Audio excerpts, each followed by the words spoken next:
Good evening and welcome to News Channel 8. I'm Jerome Aegean, and these are some of the top stories we have for you tonight. Closing arguments in the Jeffery Brown murder trial. Coach Foy sings the G.E.R.S blues once again, and the Mighty Sparrow pays a visit to the VI. These stories and more are up next on News Channel 8.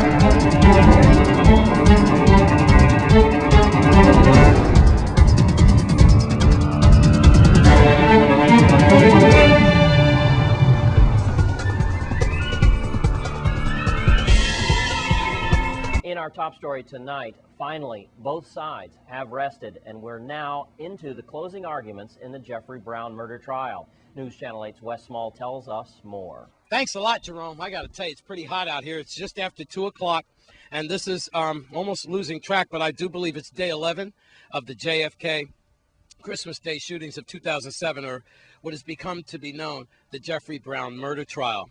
All right, let's get you caught up.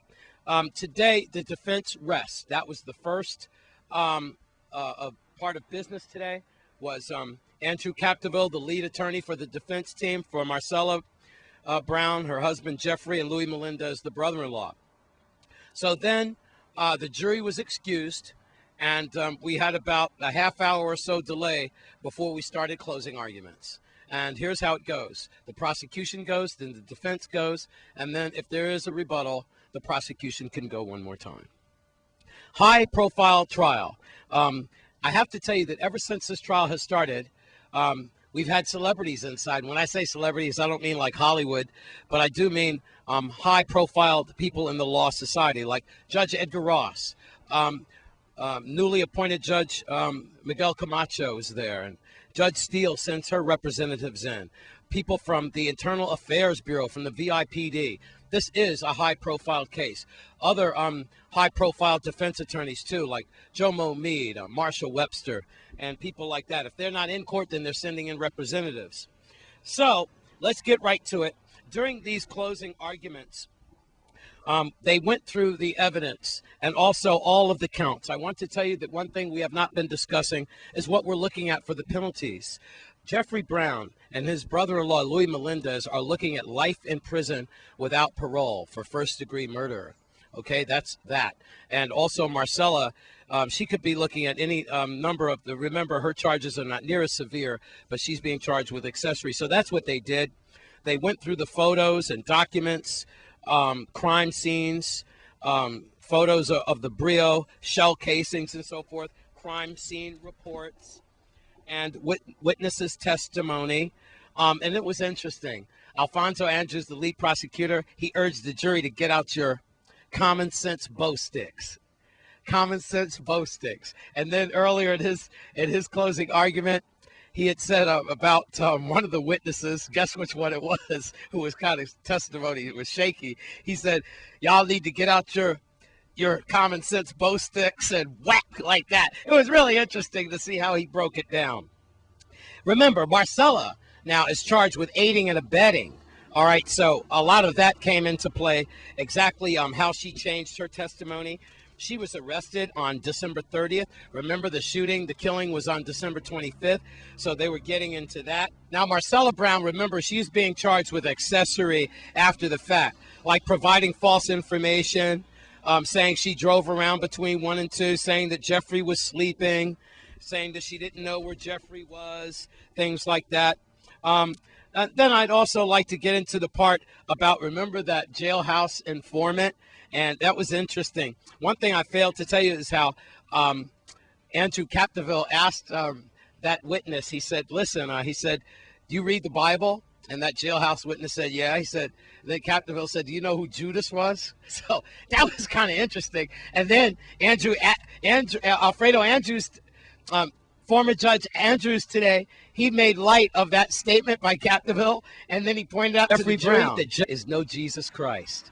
So I have to tell you something. It was very interesting. And then he kind of hit Jeffrey Brown hard, like referring to Jeffrey Brown as Mr. Man and saying that it was our guy once again. You know, pretty rough how he did that. And then the glasses came into play. Remember that? The eyeglasses, because the glasses supposedly got kicked from the shotgun shell. So I might have left out a few things, but all in all, the prosecution, the people's side, they rested today with their closing arguments. Right now, they are hearing testimony. They're hearing closing arguments from the defense. And remember that when you go inside and you start the closing arguments, you have to be locked in until that is over with. So this reporter can't be everywhere at one time, so we'll just have to keep you updated on this after the weekend. Yes, the jury should be getting this later on today or possibly tomorrow. Maybe they have court tomorrow. I believe they might. So we could be seeing a verdict by the weekend or by Monday or Tuesday. Woo! Now you're caught up on this Friday, the Jeffrey Brown murder case. I'm Wes Small for News Channel 8. And in other news, the G.E.R.S. problems continue to exist for government workers. News Channel 8's Wes Small files this report. The government employee retirement system is in the news once again. Here with Coach Foy, community activist, and G.E.R.S. watchdog. That's what we can call him. And we have an update on that. He's going to go on AM radio tomorrow at 1620, I believe, from 2 to 3. And you're going to be telling people about a bill affecting G.E.R.S. and retired workers. Not a bill. It's Act 6794 that I've been blind the council about since last November. I brought it to the attention of all our elected officials. G.E.R.S. had a hearing in the Senate where they informed the elected officials, the senators, that the bill is so confused, the language in the bill is so confusing that they got to rewrite it and come to the legislature again. You know, West, as I said last year, a lot of people were jumping ship without life vest and lifeboat.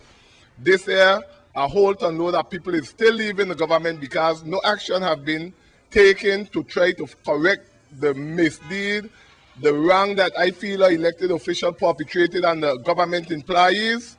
And none of them coming speaking about it. G.E.R.S. themselves can't get the act together because the legislature saying, oh, they're waiting for G.E.R.S. to well, one senator said that he waiting for G.E.R.S. to enact the law before they correct it. I thought you covered the well before the child fall in it. You don't wait till the child fall in the well, peep in the well, see the child, and then say that we're going to cover it. Senator Neville James.